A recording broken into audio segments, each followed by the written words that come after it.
Data structure and algorithm প্লেলিস্টের এই ভিডিওতে আমরা আলোচনা করতে চলেছি অ্যালগোরিদমকে নিয়ে।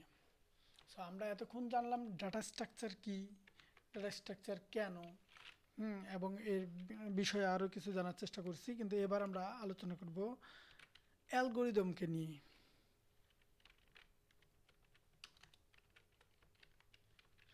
সো অ্যালগোরিদম আসলে কি জিনিস বা অ্যালগোরিদম কেন আমরা ব্যবহার করব? হ্যাঁ, অ্যালগোরিদম হচ্ছে মূলত এমন বিষয় যে আমরা একটা কাজ করব, কাজের পূর্ব পরিকল্পনা, এই পূর্ব পরিকল্পনাকে বাস্তব বা এর যে ইউএক্স বা ইউজার এক্সপেরিয়েন্স বা ইউজার ইন্টারফেস, যেটা এই ইন্টারফেসটাও এক ওয়ান কাইন্ড অফ অ্যালগোরিদম বলা যেতে পারে বা অ্যালগোরিদম। অর্থাৎ আমি একটা কাজ করব, কাজটা কীভাবে করব তার একটা পরিকল্পনা করি না? যেমন আমরা একটা বিল্ডিং যখন নির্মাণ করব তার আগে তো বিল্ডিংয়ের নকশা তৈরি করি, তারপরে বিল্ডিংটা কেমন কীভাবে করলে এটা আরও এর ভিত্তি মজবুত হবে, কীভাবে ভূমিকম্প রোধক হবে, হ্যাঁ, বাতাস সেটা সেটা বিভিন্ন প্রাকৃতিক দুর্যোগ থেকে সে নিজেকে রক্ষা করতে পারবে, এই যে বিষয়গুলি নিয়ে আলাপ আলোচনা আগেই করা হয় বা কাজগুলি করা হয়, এটাই মূলত অ্যালগোরিদম। হ্যাঁ, আমরা প্রোগ্রামিংয়ের ভাষায় এটাকেই মূলত অ্যালগোরিদম বলে থাকি। অর্থাৎ যেমন আমরা প্রোগ্রামিংয়ের ক্ষেত্রে যে একটা সফটওয়্যার বানাবো, সফটওয়্যারটা আসলে কি কি সমস্যা থাকবে, কিভাবে সমাধান করা হবে, এটা কোডে রূপান্তরের আগে কিছু ডিরেকশন দিয়ে আপনার টেক্সট আকারে লেখা হয়। এই জিনিসটাই হচ্ছে অ্যালগোরিদম। আমরা মূলত অ্যালগোরিদম সম্পর্কে হয়তো প্রত্যেকেই পরিচিত, কারণ আমরা ইন্টারমিডিয়েটেও অ্যালগোরিদম নিয়ে হালকা পাতলা একটু পড়ছিলাম। এই হচ্ছে অ্যালগোরিদম। এবং অ্যালগোরিদমের ক্রাইটেরিয়াগুলো কি কি থাকে? অ্যালগোরিদমের ক্রাইটেরিয়াকে যদি বলতে যান, তাহলে বলতে হবে যে একটা অ্যালগোরিদমে অবশ্যই ডিফাইন ডেফিনেট বা ডিফাইনের এই অংশটা থাকবে, এবং এই ডিফাইনের অংশটা স্পষ্ট হওয়া উচিত অবশ্যই, এবং প্রতিটি পদক্ষেপের ক্ষেত্রে তার ইনপুট আউটপুটগুলো স্পষ্ট হওয়া উচিত, এবং এটা আসলে কি করতে চায়, এর গোলটা বা এর এইম বা এর লক্ষ্যটাও স্পষ্ট হওয়া উচিত। হ্যাঁ, তারপরে এর একটা কার্যকারিতা থাকা দরকার। অ্যালগোরিদমের কার্যকারিতা কি হবে, মানে কি কাজ করবে, অর্থাৎ এটার অ্যালগরিদমের যদি একটা নিয়ম নীতি মেনে চলে বা সীমাবদ্ধতা বা মেনে চলে, তবে এটার হচ্ছে একটা কার্যকারিতায় পৌঁছায়। হ্যাঁ, এর লক্ষ্যে পৌঁছানোর জন্য।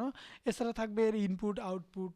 হ্যাঁ, ইনপুট আউটপুট কি অ্যালগরিদম যে আমরা করব একটা সফটওয়্যারের ক্ষেত্রে বা একটা ওয়েব অ্যাপ্লিকেশনের ক্ষেত্রে যে করব, ওয়েব অ্যাপ্লিকেশন ইনপুট কী নিবে, কোন প্রক্রিয়ায় নিবে, এর আউটপুট কি হবে, আউটপুটটা কোন প্রক্রিয়ায় হবে, এই বিষয়গুলিও অবশ্যই অ্যালগোরিদমের মাঝে উল্লেখ থাকতেই হবে।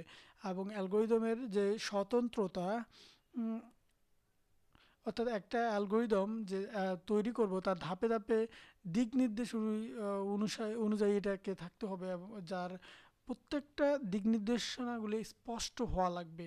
এই বিষয়গুলো ছাড়া আপনার অ্যালগোরিদম হতে পারে না। যেমন ধরেন আমরা এখানে এমন করি যে, ধরেন যে আমরা করছি, মনে করেন যে এখানে একটা প্রবলেম লিখবো যে Celsius to Fahrenheit problem solving, এটার অ্যালগোরিদম দেখি একটা।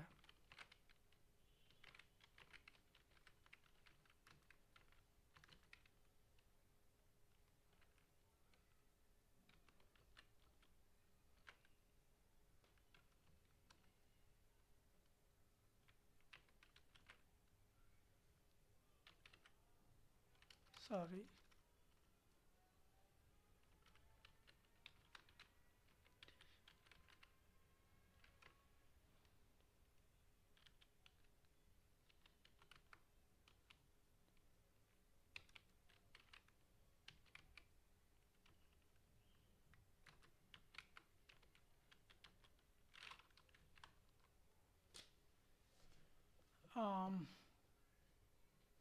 আমাদের মনে হয় বানানের ছিল, যার ফলে এটা দেখি। এখানে একটা অ্যালগোরিদম আমরা দেখব।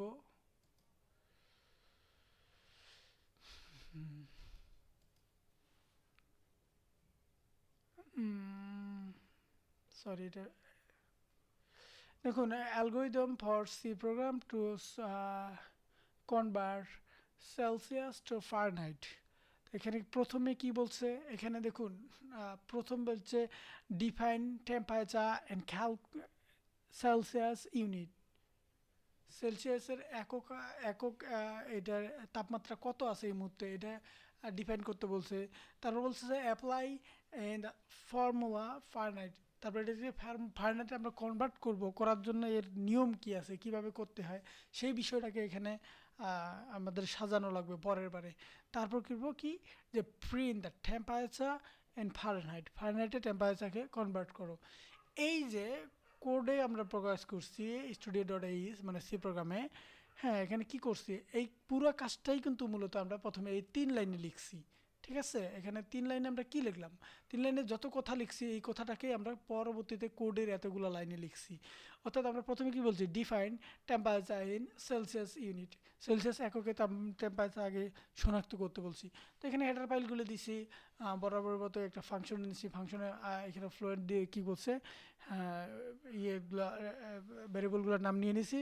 হ্যাঁ, এবং এখান থেকে আমাদের বলছে কি, স্ক্যান অ্যাপ থেকে আমরা ইউজার ইনপুট নিয়ে নিছি যে একটা ভ্যালু দিয়ে দেন। হ্যাঁ, সেলসিয়াসের একটা ইউনিট বা একক ভ্যালু দেন, এই ভ্যালুটাকে নিয়ে নিছি, যেটা হচ্ছে আমাদের 1 নম্বরে ক্লোজ। 2 নম্বরে কি বলছি, apply in the formula finite, finite ফর্মুলাতে আমরা এটাকে কনভার্ট করে নিয়ে নিছি।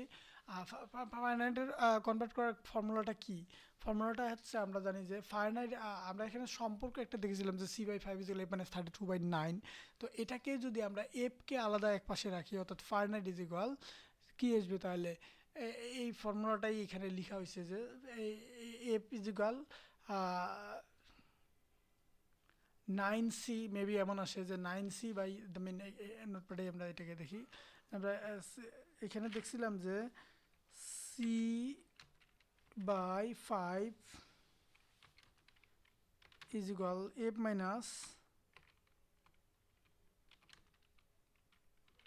F-32/9। ঠিক আছে, এখান থেকে আমরা কি করব, ফারেনহাইটকে আলাদা করে নিব। সো আমাদের যেহেতু এই সমীকরণ থেকে ফারেনহাইটকে আলাদা করা লাগবে, তার মানে কি দাঁড়াচ্ছে যে F/9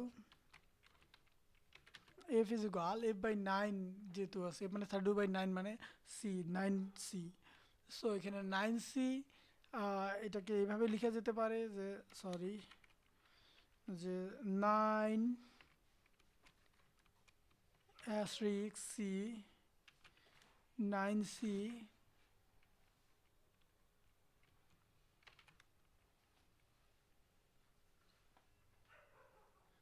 ডিভাইডেড 5, তাই না, 9C/5। হ্যাঁ, এটাকে আমরা বোঝার সুবিধাতে আরও একটা ব্র্যাকেট ব্যবহার করলাম, 9C/5 ইন্টু, সরি, -32, মানে এই +32। ঠিক আছে, এই যে সমীকরণটাকে কনভার্ট করলাম, এই পুরো কাজটাকে আমরা এক কথায় লিখছি যে এই কাজটা করা লাগবে। আর এটাই আমাদের মূলত প্রোগ্রামে এখানে দেখানো হয়েছে। এখানে ওনারা এটাকে শর্টই করে নিয়ে নিচ্ছেন, যেহেতু এখানে হচ্ছে 9/5 ভাগ করে দিচ্ছে 1.8 ইন্টু সেলসিয়াস +32 কাজটা করছে। তারপর তৃতীয়টাকে বলছি কি, print the temperature in the Fahrenheit, তারপরে এটা যে ফারেনহাইটে কত আসছে এটাকে আমরা আউটপুটে দিয়ে দিচ্ছি। That's that's okay. এটা এই এই এই পুরো কোডটা করার যে পূর্ব নকশাটা, এটাই ছিল অ্যালগোরিদম। আমি মূলত এই কথাটাই আপনাদের বোঝানোর জন্য এতক্ষণ এত বকবক করলাম। সো আশা করি ভিডিওটা ভালো লাগছে। ভিডিও দেখার জন্য